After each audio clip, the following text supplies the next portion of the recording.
After 27 years of delay, the world's largest iron ore project is about to restart. Why does it still need China's consent?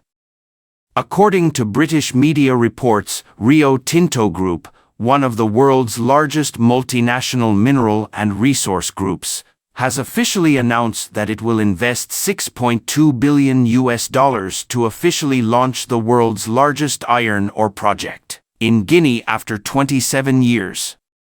However, in order to officially start, it still needs China's approval. What is going on? What is the relationship between this world's largest iron ore project and China? Let us take a closer look in this video. According to reports, Rio Tinto's investment in the world's largest iron ore project includes not only minerals, but also railway and port construction. And as of the end of 2023, Rio Tinto has spent $500 million on the project's critical path engineering. Currently, the remaining expenditure is $5.7 billion. Rio Tinto Group is an international mining company founded in Spain in 1873. Its group headquarters is located in the UK and its Australian headquarters is located in Melbourne. The group is a global leader in exploration, mining, ore processing, and marketing. It is known as the three iron ore giants together with Brazil's Vale and Australia's BHP Billiton. The world's largest iron ore project that Rio Tinto announced to be launched this time is the Simandou iron ore mine in Kairouan province, in southeastern Guinea. The mining area is mainly divided into two sections, north and south. The northern section includes two blocks, number 1 and number 2, and a smaller Zagota iron ore mine. The southern section includes two blocks, number 3 and number 4. According to the appraisal, the controlled and inferred iron ore reserves of the mining area are as high as 2.4 billion tons, and the total assets are expected to reach 5 billion tons. The overall ore grade is between 66% and 67%, which is the largest and highest quality undeveloped iron ore in the world. The iron ore has the capacity to produce 120 million tons of high-quality iron ore annually in the early stage. From the map, Guinea is a small country located on the west coast of West Africa. It borders Mali, Côte d'Ivoire, Senegal, Liberia and other countries on land, and has direct access to the Atlantic Ocean to the west. Its land area is about 245,800 square kilometers. The coastline is about 352 kilometers long, and the domestic population is 13.859 million. The country is rich in natural resources and is known as a geological miracle. In addition to iron ore, the country has huge and high-quality bauxite reserves. Relevant data show that the proven reserves of bauxite exceed 29 billion tons, ranking first in the world, accounting for 30% of the world's proven reserves. In addition, it also has rich mineral resources such as gold, diamonds, copper, uranium, and oil is also deposited on the coastal continental shelf. However, the country has long been affected by colonial rule, and the situation is very turbulent, with serious problems such as poverty, corruption, and social inequality. This also leads to the fact that although the country is rich in mineral resources, it has not been fully developed due to various factors. However, with the increasing demand for resources in global development, major international mining companies are also competing to tap more resources from all over the world. As early as 1997, Rio Tinto Group obtained prospecting licenses for 4 blocks in the north and south sections of the Simandou iron ore mine in Guinea. Affected by the complex situation in Guinea, Rio Tinto Group regained official authorization from Guinea in 2003 to exclusively explore this large iron ore resource in Guinea. And in 2006, it successfully obtained the mining rights of the mining area. However, the mine has been transferred several times, and it has been delayed for nearly 27 years and has not yet been officially started.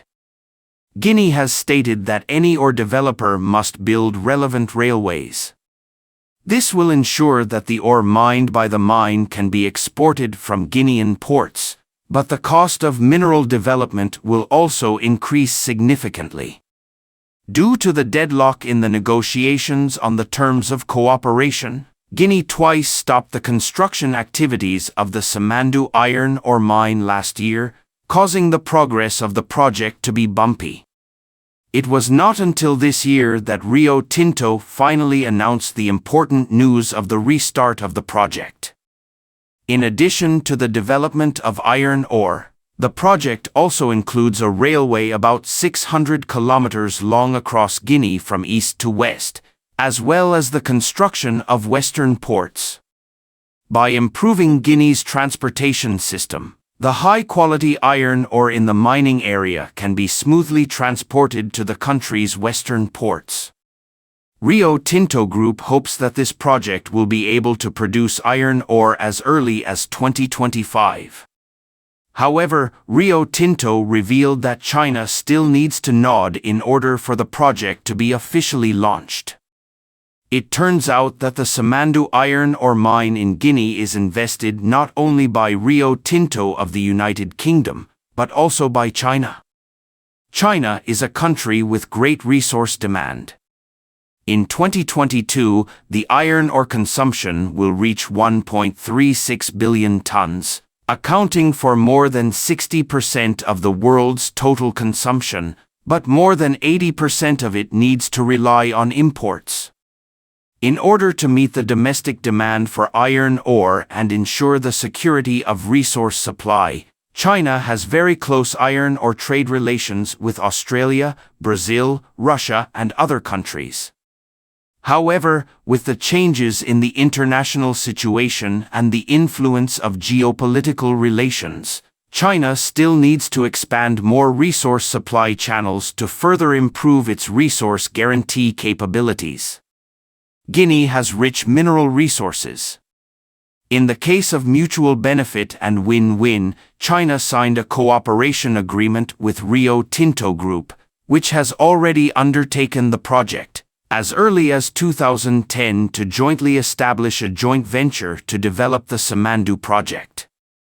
In 2019, the Winning Alliance, a consortium formed by Singapore's Winning International Group, China Weiqiao Aluminum, and United Mining and Supply International, won the mining rights of the two northern blocks of the Simandou iron ore at a price of $14 billion, with Winning Alliance holding up to 85% of the shares.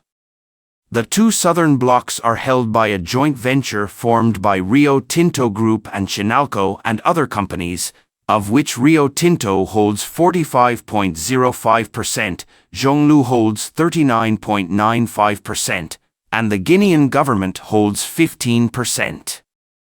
In 2022, China Baowu also officially announced its entry into the Northern Simandou project.